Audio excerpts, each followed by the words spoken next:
Hello everyone, welcome to my YouTube channel. This is Day 10 Part 2. In my Day 10 Part 1, I discussed about Git, GitHub, its integration, and I stopped at a place where I was talking about authentication or security method in between Git and GitHub. Because eventually what is going to happen is it's not as if you are going to develop everything there in your local. Eventually you have to move everything to GitHub or remote repository also. So in my Day 10 part 2 session, I'll be talking more about that, and also I'll try to talk about branching strategies which are most widely used in organization. So I welcome you all again. This is my day 10. So in case if someone has joined in my this session for the first time, please go ahead and watch day 1 to day 9 session also, and day 10 part 1 session also. This is very much important. Also, in case if you feel as if my video could be shared with someone else, please share it with someone else. And in case if you did not subscribe it, please subscribe my channel. Now let's move ahead. So now in day 10, part 2 session, I'll be talking about GitHub security and development. So I'll be something which I'll be starting with this GitHub security component, which is very important component. When we talk about GitHub, or whenever we talk about um, pushing your code to remote repository, security plays a vital role because you have to ensure that your code is not compromised, because code is going to be the blueprint of any company's application, any application which is hosted by the company. So the code should not be breached. Proper authentication, proper security should be there. Everyone should not be able to look into the code. Everyone should not be able to commit to the respective branches which is taking the application to customers, because it will cause a blunder. So there are multiple methods to do that. So I'll first start with a bit of theory, then I'll move into the practicals part of it. So when I talk about security and authentication, yesterday I said you one of the method that, yeah, create your private repository private repository and private repository will ensure that only enterprise level customers, only customer which is a part of, only developers who are a part of your organization, or the people to whom you want to have access to your code will have access to your code only. Nobody else will be able to. But other than that, you have to ensure that developers do have proper authentication on the GitHub repository. So those authentication method can be granted by using two different method. The first of that method is called SSH level authentication. SSH authentication. And second is called developers token.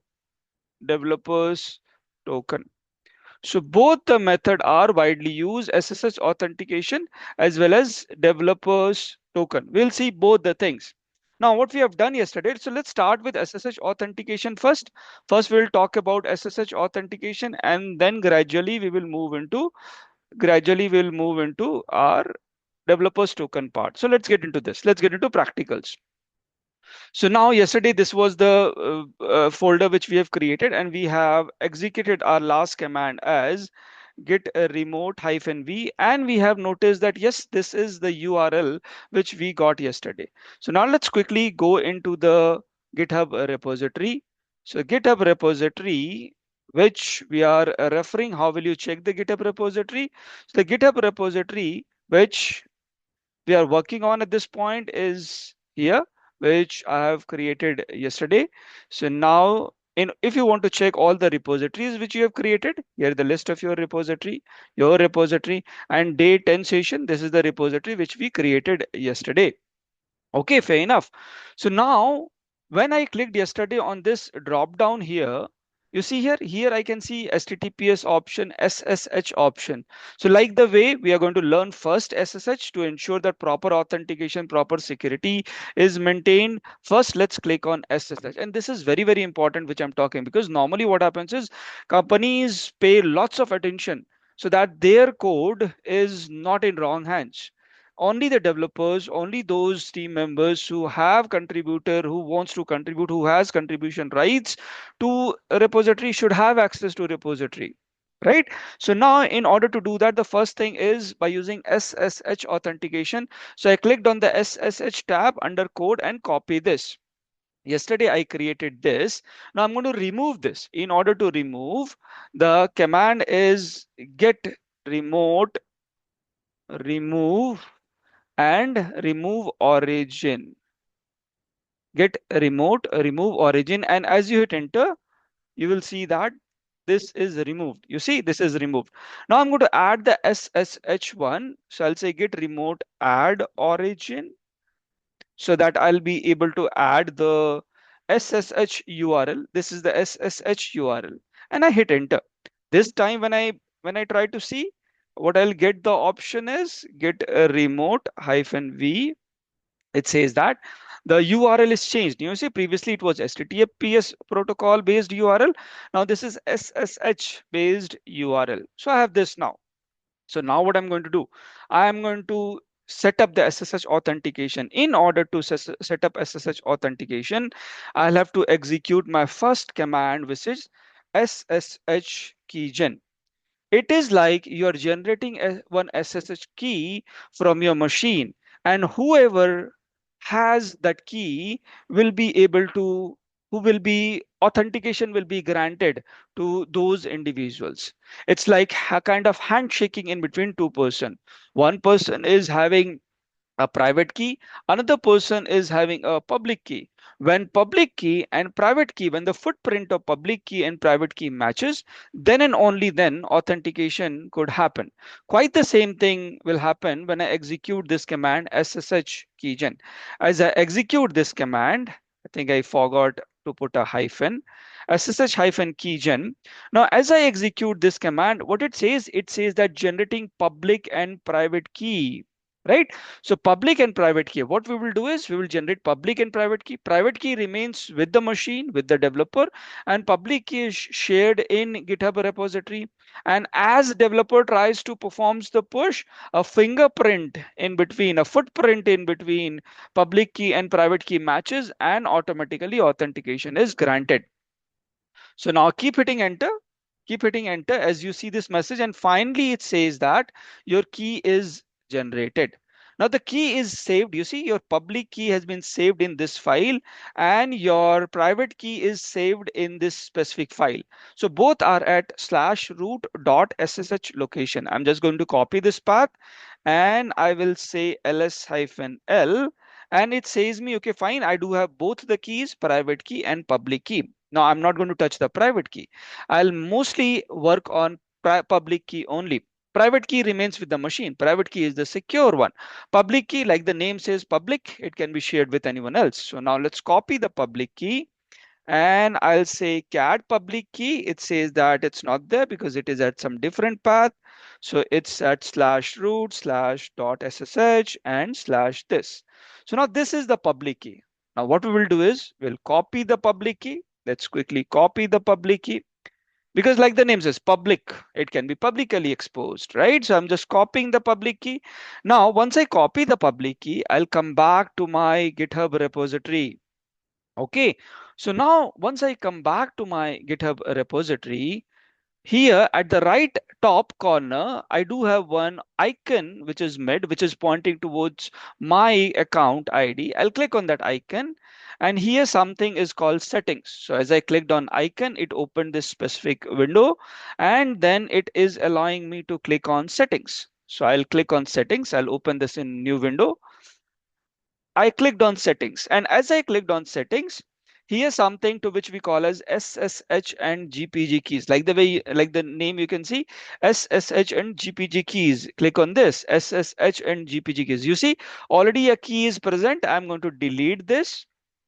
No worries, even though if you delete it, only the machine which is connected to your this GitHub will be impacted. But anyways, this is a kind of sample one for me. I can delete it, not a problem. So now I'm going to add new SSH key. Title, let's give a name as sample key again. It's okay, you can reuse same name, and I pasted the same SSH key which I copied from there.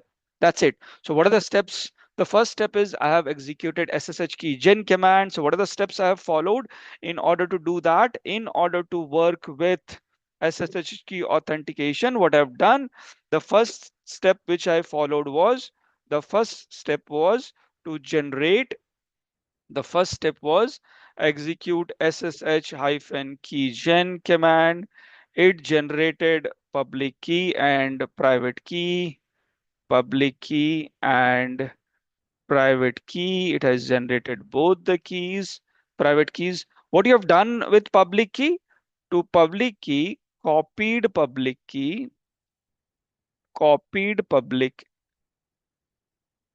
copied public key, right?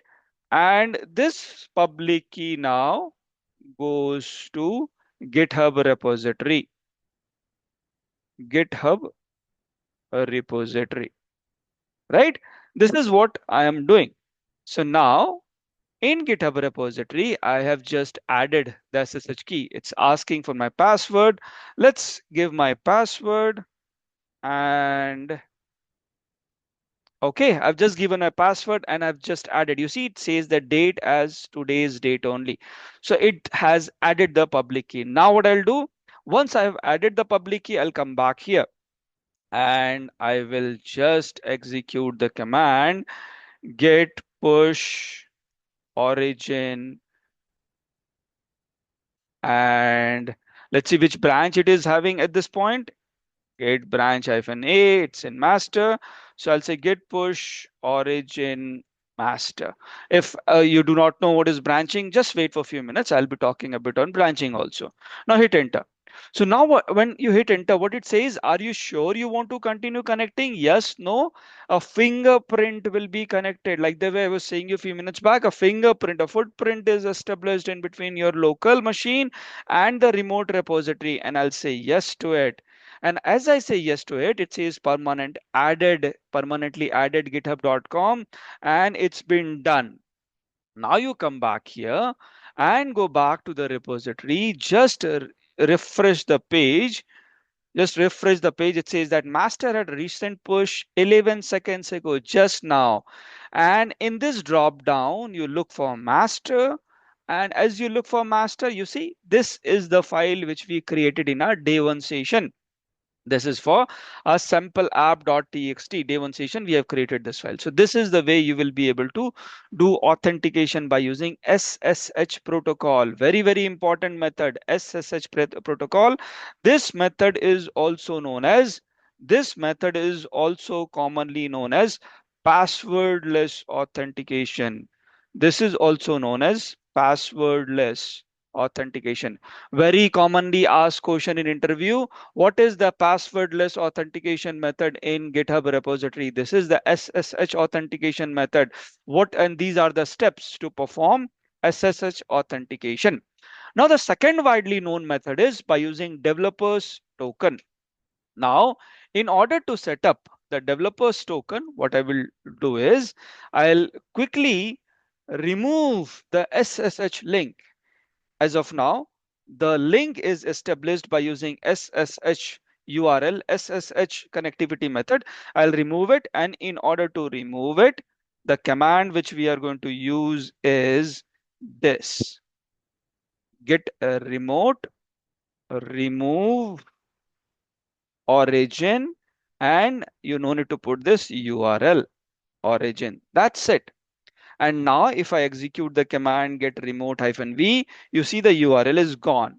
Now this time I will add HTTPS protocol. For the last time I added SSH protocol. This time I'm going to add HTTPS protocol. The command is get remote add origin. And then you put in the HTTPS protocol. And now if you'll see get remote -v, it says that the HTTPS protocol, this protocol has been connected along with your local repository with the use of origin variable. Okay, fair enough. Now let's try to establish connectivity. What happens? I'll try to perform a push. This time, for the last time when I with SSH, when I pushed, it says, okay, fine, fingerprint is there, passwordless. It did not ask for any password. But now if I try to perform the push, origin master, same command, the command which I executed for the last time, it's asking my username. Let's give the username DevOps ENG129. and it's asking for the password. Now, when I logged in into my GitHub account, I used my username and password, quite the same username I've used, and I've given the password also. So now let me just give that password. Let's see what happens. You see, when I give this password, what it says, support for password authentication was removed on 13th August 2021. Long back it's been removed. So a simple username and password is not going to work here, and that is where you need a developer's token. That is where you need a developer token to work with, right? That is where you need a developer token to work with. And now we are going to learn how to fetch this developer's token. In order to get the developer token, what I'm going to do is in order to get the developer token, again I will go back to this to the same settings window of GitHub, and you scroll down. At the end, the last option which you see is developer settings. Now click on that developer settings. As you click on developer settings, you see personal access token. Click on that personal access token, and something which is called tokens classic appear here. Click on tokens classic. As you click on tokens classic, I do have already one exists, so I'm going to delete it, and I'll generate a new token. I click on the drop down, and again it says generate new token and generate new token classic. So I'll choose generate new token classic. As I choose, it's asking for the name. I'll give the name as sample token, and expiration date, let's keep it as 30 days, which is June 19, 2025. And here you do have no expiration. Multiple options are there. Custom expiration, you can choose the date of your own choice, time of your own choice, 90 days, 60 days, 30 days, 7 days, and no expiration also you can choose. Okay, don't worry. Once I create it, I'll again deleting it. So, okay, now I'll be just click checking on all the boxes here so that I'll be able to grant permissions. I'll be able to grant permissions to everyone to all the options which is needed to work on Git and GitHub, and just keep checking all the boxes. And just I checked all the boxes and generated token. As I click on generate token, you see a token has been generated now. Now I'll copy this token.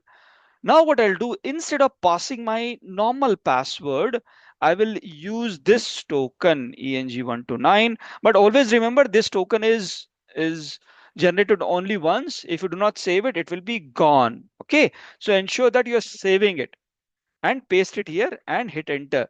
You see, it says everything up to date. This time it did not throw any error message. This time it did not say that the password is expired or something like that. It says that everything up to date. Why it's up to date? Because few minutes back, by using SSH authentication, I've already pushed everything whatever it was present in my local to remote repository. That is the reason it is saying everything up to date. But this will be the method which you will use. So what we have done just now, we have learned two different methods of authentication in between Git and GitHub: SSH authentication, and second is developer token. In developer token, it is not the passwordless authentication, right? In this case, you have to give, it will ask for username and it will ask for password. In case of password, you have to pass token rather than general password. You have to pass token. And in case of username, you have to pass whatever username you do have. Username you have to just pass that, right? So this will be two very important methods of authentication, and this ensures a high level of security, wide level of security. Fair enough. So this is about your security and authentication. Let's quickly move into another very important topic in case of Git. I'll just cover this topic also. Otherwise, you will think that I'm not going much faster. So I'm not going adequate faster so that you can cover most of the topic. Okay. So now I'll just move into branching. What is branching? Again, you would have heard about this buzzword a lot. Branches in case of GitHub repository. I'm pretty much sure that you would have heard this a lot, right? So what is branching? What is branch in case of GitHub repository? I'll just give a quick overview because I'm pretty much sure that most of the viewers already know what branch is.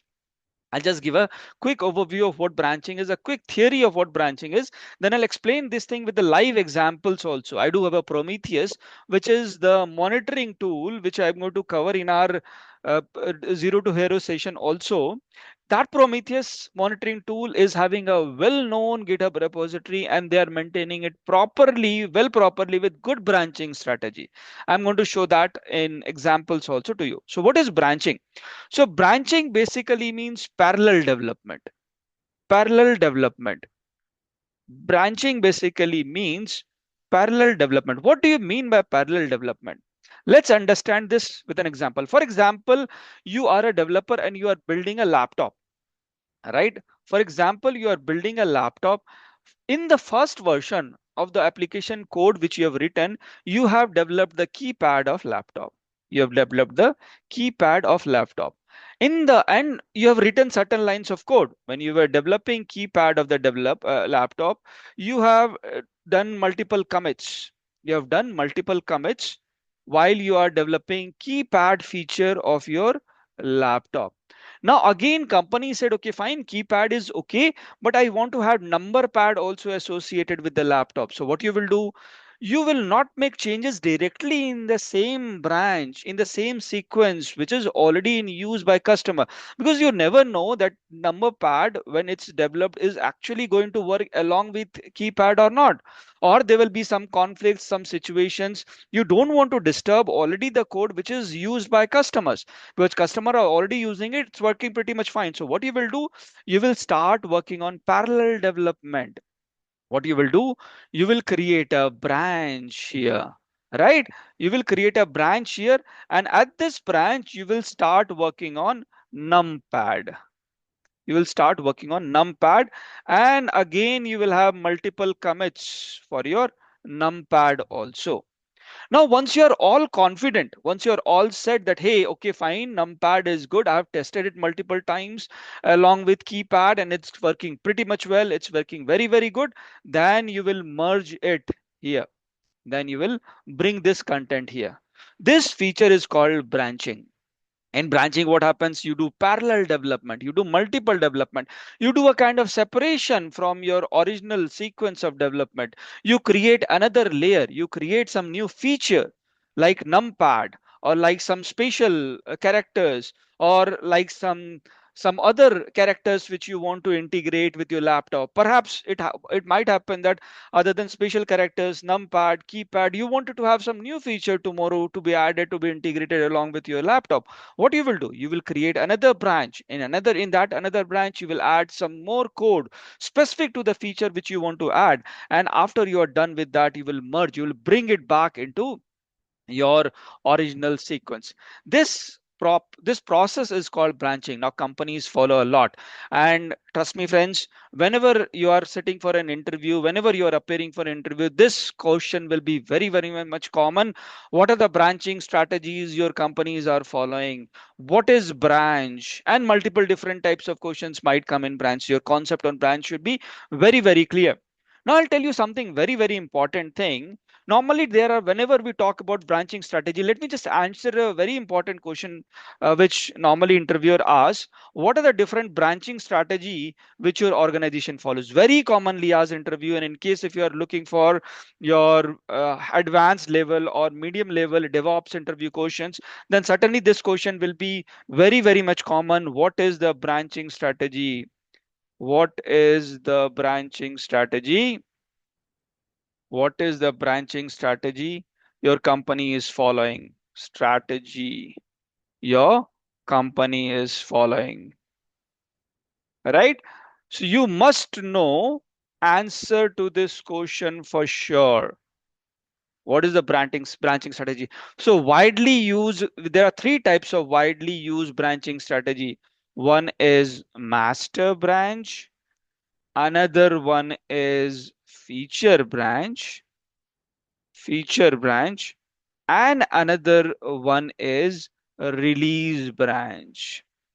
So let's try to understand each of these branches with some examples. For example, again, let's come back to laptop example. The first thing which you have done is you have written all the code which is meant to develop the keypad of your laptop. And that code is already with production. That code is already there in production. That code is already being developed by customers. Now there are multiple different developers who are working on development of your laptop, multiple applications of your laptop. So the application which we are working at this point, let's keep writing so that you understand it pictorially also. Consider that you are working on one laptop application, and already developers have written the code for laptop application, and already developers have written the code for keypad. Keypad code is already in production environment. Already in production environment. Now it's already there in production environment. It's already in use by customers. Now what you're going to do, you are going to develop some new feature, which is maybe numpad you want to develop. Now what you will do, like the way we learned even before, we are not going to add anything to the master branch. Master branch or main branch is said to be the branch, the most important branch, the kind of golden copy of your source code. So master branch, few minutes back you have seen master, I was talking about master. So master or main branch is said to be golden copy. You'd have heard this term a lot, golden copy of source code is always present there in master branch and main branch. Now coming back again to topic, whenever you do have some code which is already present in production, which is all set, which is very good, it is pushed back to the master branch or main branch so that you do not disturb it, so that you do not hinder it, right? So now what you do, you start creating feature branch. So you have feature and you have numpad feature which you want to associate. This is a another feature which you want to add. And now what you have done, you have created some commits. You have just created some commits. And after you have done the commit, what you have done, you have tested it well. You have tested it along with the keypad feature. You have tested your numpad feature also. So now while testing, you have performed various types of testing. You have performed integration testing, user acceptance testing, penetration testing. You have done smoke testing, lots of type of testing what you have done. But is this feature the only feature which your organization might be working on? No, it might happen that any other set of developers might be working on another feature. Consider that there are other group of developers also who has already taken the code from master branch and is developing on special characters feature, special characters features, and they have also performed some sort of commits in their branches. It might happen they have created their own branch, they're performing their own commits in their own branch, and those set of developers who are working on numpad feature is developing or is performing their own commits in their own branch of numpad. Now if in case if I mix this to the master branch, then certainly there will be some disturbance in the code. Special character branch also get disturbed, is also mixed to master branch. Numpad branch content is also mixed with master branch, and this will create lots of confusion. So what we do is we create a release branch from here. We create a release branch from here. So what we do, we create a release branch from here, and this release branch finally goes to production environment, or finally goes to customer. So we don't mix master branch. We don't take content of master branch to customer. Master branch is contains only the golden copy of the code, but all the code which reaches to customer is actually a part of release branch. Now companies might have multiple releases, and that is what every companies want. Companies want their product to be updated. For example, Prometheus is the product, Kubernetes, Jenkins, Ansible, Terraform, these all are product of some or the other company, and they want to keep updated these products to a newer version so that customers can get maximum advantage of the product which they are using. In order to do that, they create a release branch. Multiple release branches are created, and every time a different release branch reaches out to production which customers uses. Now let's quickly see this. with Prometheus as an example. So now Prometheus is one of the monitoring tool, like the way I was talking a few minutes back. It is one of the monitoring tools. So it is having main branch, like the way you can see, it is having main branch when maintains the golden copy. But other than the main branch, you see it is having multiple releases also. So each of the release which you are seeing is the release which is reaching out to the customer. Customers are using the code or the application which is developed out of the code which is formed of this release branch only. And parallelly developers are working on, you see, different other features. They are working on super queue, they are performing some sort of testing on it, tsdb import, or some other feature revert, some other feature column, some other feature, you see, cs mark bank, some other features they are trying to add to this application which is Prometheus. But eventually all the code reaches to the customer which is a part of a release branch. So very very important thing to understand by you here. Very normally as three different types of branching strategies are there: master branch, and this should be your golden rule. Whenever you are answering, you must be very clear that I do have three different branches in my organization: master branch, I do have feature branch, and I do have a release branch. Master branch is going to maintain all the golden copy of the code, golden copy of the code. Feature branch, new feature, new feature. Once this feature is tested, once this feature is tested thoroughly, we create a release branch, a release, maybe release 1.0, and this release branch goes to customer. This is the flow which every company follows. Okay, so these are the topics which I wanted to cover in my day 10 part 2 session of Git and GitHub. So what are the things we have covered? Let's summarize it. So summary, let's just create a gist of it. So learnings, I'll mention it as learnings and takeaways from day 10 session. I'll mention as takeaways,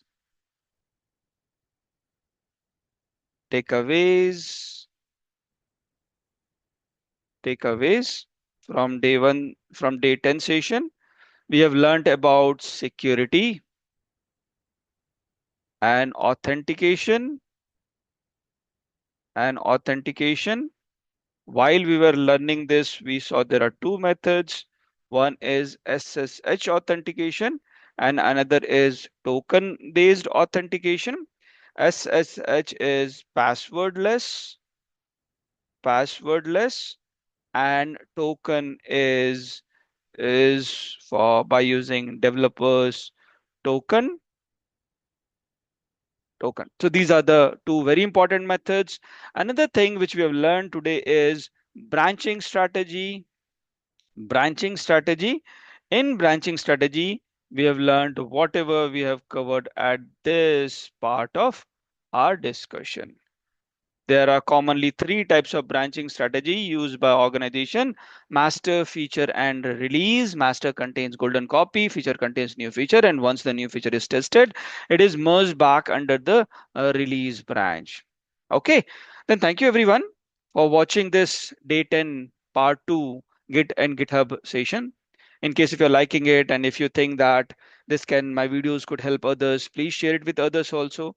Please provide your comments so that I understand whether whatever learnings I want to deliver is reaching to you or not. And in case if you did not subscribe it, subscribe it. Thank you very much.